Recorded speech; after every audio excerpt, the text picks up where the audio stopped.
Hey folks, Deano here again. This time take a look at the bootleg of the Figuarts Great Saiyaman. Now, I'll be honest, this isn't the worst figure in the world, but it's also not the best. Compared to the other bootlegs I've reviewed recently, this one's lacking a little bit. But yeah, without further ado, well, I would get straight into the box, but the box came like this. Flat packed. They didn't even bother to build it up. In fact, I'm pretty sure when I ordered this, I didn't actually ask for the box. I went with a slightly cheaper option. But it's a couple of pounds cheaper if you don't want the box with the fakes. But yeah, it's not even flat. It's bent and all sorts, and lovely. You will notice not to see 3 sad onions. Anyone who's a fan of Ashens will know that joke. But yeah, the picture quality in the back isn't the greatest. I'm not even going to bother really focusing on it, apart from the fact that there is an actual logo in this, and it follows through the other 2 bootlegs as well, which is strange. They've got rid of all the Tamashii logos and everything, and instead they've got Legend Creation. Now, I'm not one for conspiracy theorists, but I think this is the no-name bootleg company, because I don't know about you, but once you see this figure, it reeks of that company. Like, I'm not even joking. The corners that it's been cut, but anyway, we'll go on with that once we reach it. So yeah, first things first, let's take a look at the accessories. You get, obviously, the Great Saiyaman helmet. That bit comes off, and you're supposed to be able to just plug a face in and you'd be good to go. The only problem is, when they've remolded this, they've not done it right. You're supposed to, well, really it's supposed to look more like that. And that's it, basically hanging out of the joint. When you push it up, it goes in far too far, and it looks like there's a kid wearing the helmet. And it's even worse with the normal face. You do get 2 faces with this. You get a yelling at evil face, I suppose you could call it, and just a normal stern face. You will notice one of the antennae just fell off. Yeah, that's going to happen quite a lot. They were sellotaped on, I am not kidding you, in the packet. But yeah, like I said, even worse, honestly. Get in. There we go. Yeah, you can't even see the guy's mouth. You really have to pull it down for it to make any sort of sense whatsoever. But yeah, most people aren't really buying the Great Saiyaman to pose him in the helmet. He didn't wear it for very long. I know the real one also came with these replacement antenna for it, but I have a sneaking suspicion that these won't actually fit in the thing, because if you look at it, they're completely different size and shape. These ones are much thinner. These ones are really thick, as if this head has somehow been shrunk slightly. I mean, I don't have the real figure, at least not yet, to compare, but I don't know. This is starting to look as if it was resized slightly to try and save costs, but they haven't resized the replacement ear antenna. So yeah, no idea what's going on there. You do get the base form head, which It's not bad.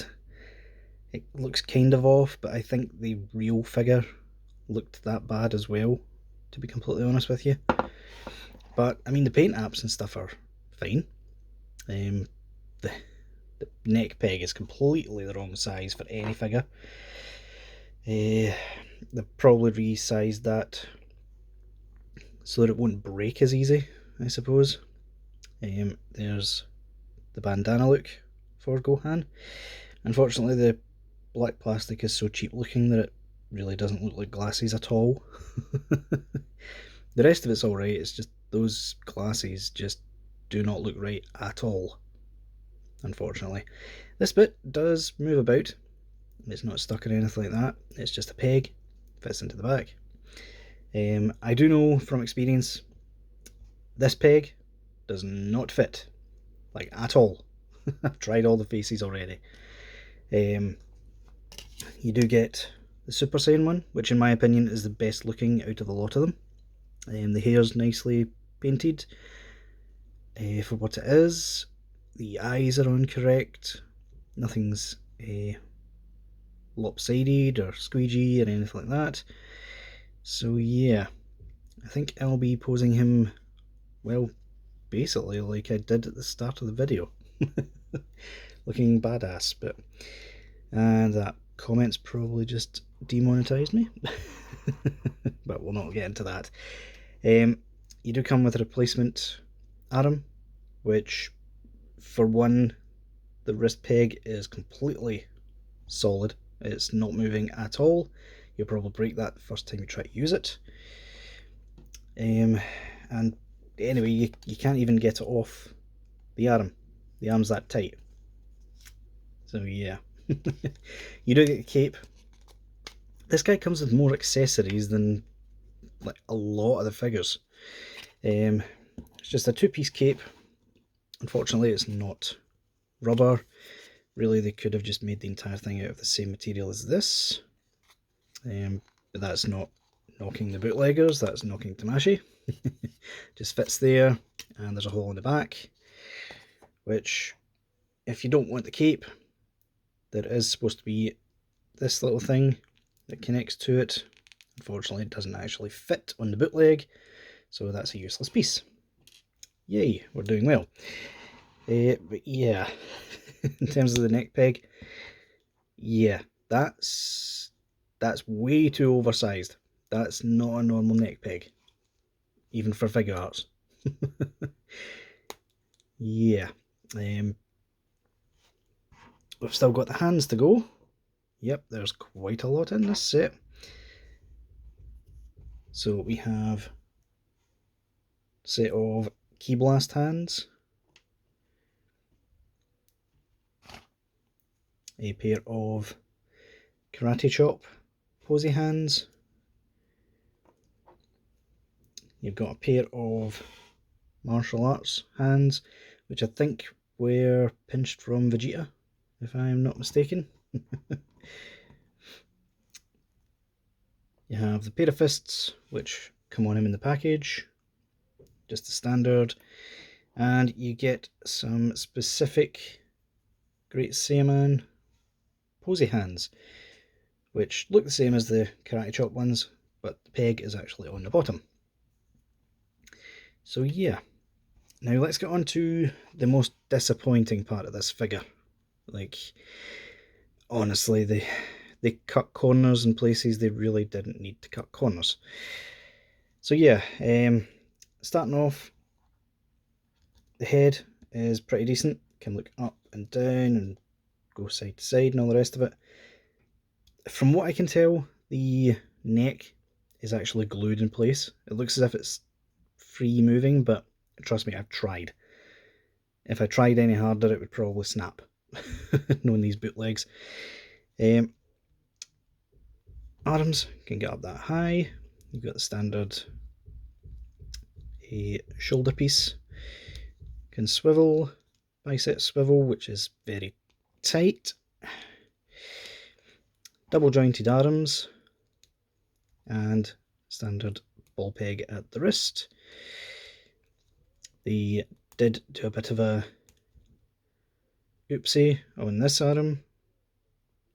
That is the same as that. So we've got two left arms when really we shouldn't have. Disappointing. The ab crunch is non-existent. I mean, it's there, but you really can't make any use of it whatsoever. The waist does still move. And luckily, these bits are still rubber. But it also reveals a sneaky little thing that they've done. So yeah, these, it would help if I actually showed it in camera, wouldn't it? These aren't 2.0 hips. They are literally a double ball peg going into each leg that gives you swivel, and that's it. They do not move out at all. I mean, they had the gall to actually keep the thigh swivel, but they didn't keep the 2.0 articulation. Like, really? Was it that difficult to make? Oh boy. And that's going to be a trend with Legend creation, let me tell you, because I've already had a look at the other figures we've got. Yeah. Double joint at the knee. He does have a little problem with the legs. You will see this one is shorter than this one. And in terms of the leg, the actual foot movement, it's pretty much non-existent. It's so tight you can't really move it, but with it being a bootleg, that's probably for the best, because it would probably fall over. And the paint is on these feet so thick that you cannot move the toe. So yeah, all in all, I don't know. For being the first figure I've reviewed from this company officially, I don't know. It's okay, is really the best I can say. Just okay. It's a good stand-in if you don't have the real thing. But I will tell you that having this figure and being disappointed by it has prompted me to purchase the real thing. So look out for that at some point. But yeah, definitely, it's got its good points, but it's definitely got its bad as well. I mean, at least the cape sticks on. Some of the reviews I've seen of this bootleg, the cape just falls off. I seem to have gotten rather lucky with that. So yeah, would I recommend it? I mean, it's only, what, 15 quid I paid for it? 12, 15 quid, something like that. It's not horrible, but when you see the other figures that are coming up, it's, I don't know. It's something you would have to work out yourself. Find out if you would rather save up and get the real one or purchase this thing. So yeah guys, that'll do it for this review. I'll see y'all later.